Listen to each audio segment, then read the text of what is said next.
Welcome back to my channel. Once again, my name is Priscilla. I am a new Seattle-based flight attendant, and welcome back to my next location. In today's video, I will be talking about 5 ways by which you can be successful at flight attendant training. You should see a video about some study tips on how to become successful academically when you're in flight attendant training, but I wanted this video to focus strictly on the overall stuff to do, or some of the things you can do outside of the studying that can make you successful as well, because your mental, your well-being, your health is also important when it comes to training. It's not only about learn. There are certain things that can derail you, and trust me, it happens. Let's get into it. First thing I would like to share that I feel will make you successful is paying attention to your schedule, knowing what you're supposed to study, knowing what is due and when it's due, and how to get it done. Because you don't want this situation whereby, okay, hold on, before I move on with this point, let me state that whatever you do during training goes on your record. When you're going through flight attendant, once you get that CJO and you get a training date assigned, you are an employee in the sense that you start building your record right when you go for training. So if you're not being compliant and it gets documented, that record follows you to wherever base you go, wherever manager you're transferred to. So keep that in mind. So you don't want the situation whereby it's documented that you were not completing your e-learnings or you weren't completing your assignments. You don't want that. You're just starting a job, you're going through training. You don't want any negative thing when it comes to your academic, your work. So pay attention to your schedule and be on time. Don't be late for class. Don't do it. Yeah, so pay attention to your schedule. You're going to be given a schedule that will show you the material or the assignments that are due and when they're due. It will show you what activity you're doing on which day, what uniform you're wearing on which day. So follow the schedule and pay attention. Don't rely on anybody to provide you that information. You're an independent individual. Even if you make friends, your schedule is still your schedule and it's still your responsibility. Just as when you get on the line, your schedule is your responsibility and is your responsibility alone. It is your responsibility to show up on time, and it is your responsibility to do your assignments on time.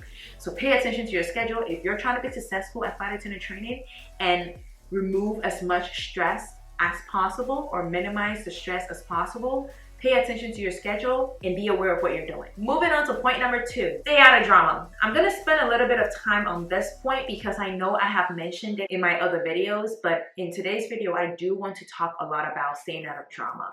When I say stay out of drama, I'm not saying go to training and not interact or make friends. Interact with people, just socialize, because some of the people you meet at training might become your friends, and it might be long term. You might not see them again, or you might see them again and you can build a relationship from there. Or you can start building that relationship right from training. However, people are coming from all over the world. You're dealing with people with different backgrounds, different personalities. But when I say stay out of drama, stay out of gossip, bickering. When I got to my hotel, one of the attendants at the hotel literally shared that some people got sent home because they were fighting. They got so angry enough and lacked that much self-control that they got into a physical altercation.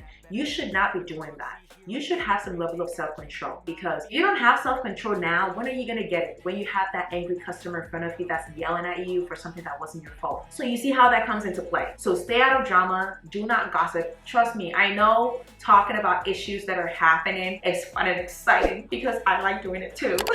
Don't start fights, don't gossip. If somebody does something that you don't like, have a conversation with them calmly. If they continue to do it, then you can proceed to report them. But don't go sharing whatever it is that somebody's doing to you or talking about them to other people. That's just rude and uncalled for. If somebody does something you don't like, tell them you don't like what they're doing and then come to a resolution, but don't go talking about them behind their back, because drama would happen. Drama happened during my time to the extent that instructors are making announcements about how people should behave with other people. That's very childish. And I feel like we're all way too grown to be dealing with all that nonsense. Like, we're here and we have a goal. And what is that goal? To get those wings. So why would you want to spend your energy fighting and arguing and gossiping about people? That's just, and people do it. Like, you would have people who would smile at you in your face and not like you and talk badly about you behind your back. But somebody like me, I don't care. You don't have to like me. I don't expect you to like me, because you liking me has no correlation with me getting my wings. It's none of my business. I might not see you ever again in my life. So I'm not going to let your negative energy impact me. And be mindful also of the fact that you're stuck with these people for long periods of time. So don't let somebody's bad energy or negative energy impact your positivity in your bubble. If you have to remove yourself, remove yourself. Please, please stay out of the drama. I cannot stress this enough. People were sent home because of drama, and you don't know who might like you or who might not like you, and how far they're willing to go to use whatever they know about you against you.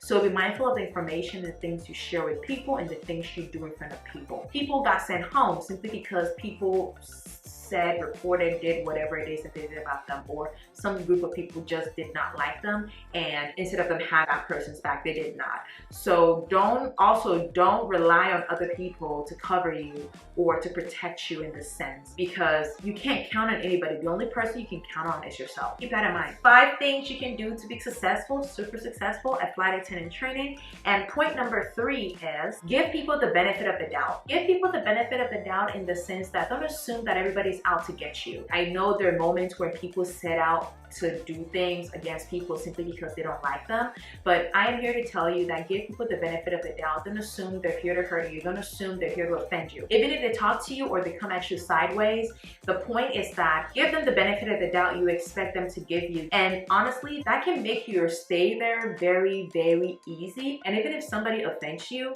be the bigger person, because honestly, I would rather keep my mouth shut, do my 6 weeks and leave, than have a conversation with you knowing that you don't have the self-awareness or the intuitive level to understand that, hey, what you're doing is wrong. Because some people can be that way. You might have that conversation with them and they might still not get it and rather take offense to the fact that you're calling them out. Honestly, I was way too tired and way too stressed on a daily basis to be worrying about those things or to having those conversations with people.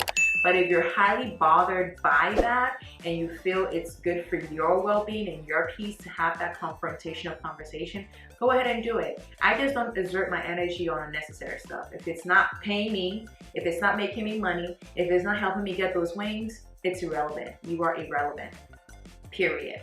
And the 4th point is follow instructions and be compliant. Going for flight attendant training is not a fashion show. So when they say wear a uniform, wear the uniform. If they say wear a belt, wear a belt. If it says your earrings can be this size big or this color or whatever, follow the instructions. The goal of flight attendant training is for you to get your wing. Your success is not dependent on how you look. If they tell you to wear dark blue jeans, wear dark blue. If they tell you to wear a watch that's not a smartwatch, wear a watch that's not a smartwatch. Why would you do otherwise? It's one thing not having it because you can't afford it. That's different. I know it's tough because you're forced to spend money even before you start earning money, and that can be very, very difficult. But if you're willing to do this, invest the time and do whatever you can to be successful. Don't let that little thing get to you. Like I said at the beginning of this video, whatever you get written up for or whatever is documented on your behalf follows you. So if you're in training and you're not wearing a compliant watch, you're not wearing compliant shoes, you're not following the uniform instructions, and it gets documented, when you get on the line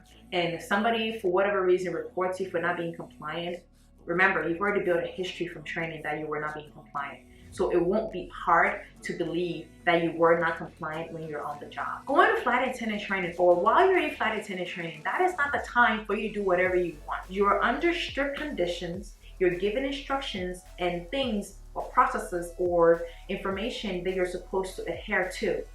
It's set up that way for a reason.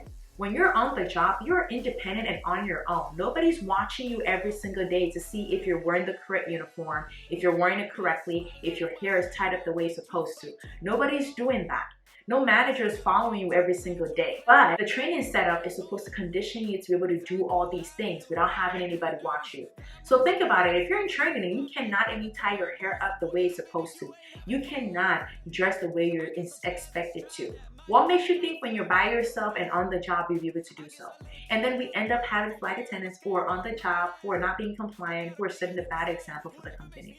You're literally messing with people's retirement. I know that got dark for a second, but I just can't stress this enough because people make things so difficult for themselves. These instructions are there for a reason. So why are you at training fighting the rules when you should be following them? It would be so sad and unfortunate to be sent home because you weren't compliant or you didn't follow instructions, or it goes on your record and now it follows you when you're in the job. Because when you get out there, you would work with different people and everybody is different. Some people are interesting, to say the least. And I would rather want to build a really strong foundation for my record or any record that might be had of me. That way, even if somebody tries to sabotage me at some point in time, I've already set a good example. But if you're already setting bad example and you find that wrong person who is out to get you for whatever the reason, then you give them the basis to be able to make whatever it is that they're trying to do against you successful.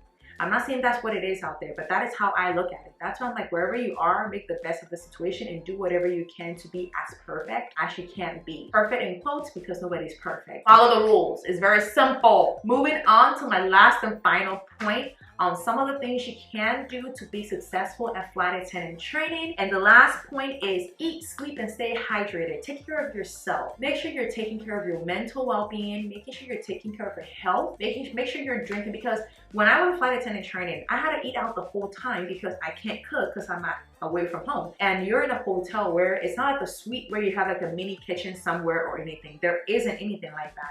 So you're constantly eating out. So if you have to take your vitamins, if you have to drink water, do whatever you can to make sure that body-wise or health-wise you're taking care of yourself. Even if you're eating out, make sure you're eating out from good places, like good meals, not junk the whole time. Immediately you're done with training, we had what, 4 days to move and figure out our situation before we started our flying. So you barely have enough time to recover, to get yourself together, and to just recenter yourself. So the least you can do is to consistently make sure you're taking care of yourself while you're in training. That way you set your body up for success. All right, y'all, so those are my 5 tips or some of the things you can do to be successful at flight attendant training.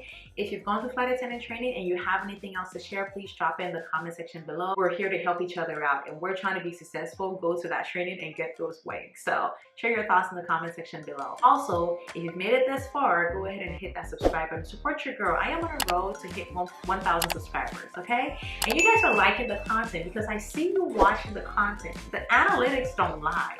You are watching the content. So like it, share the video, like the video, and subscribe. Support your girl. Get your family and friends to subscribe and support your girl, okay? Thank you so much for the support, guys. I appreciate you guys so much. And I will see you in my next video. Bye-bye.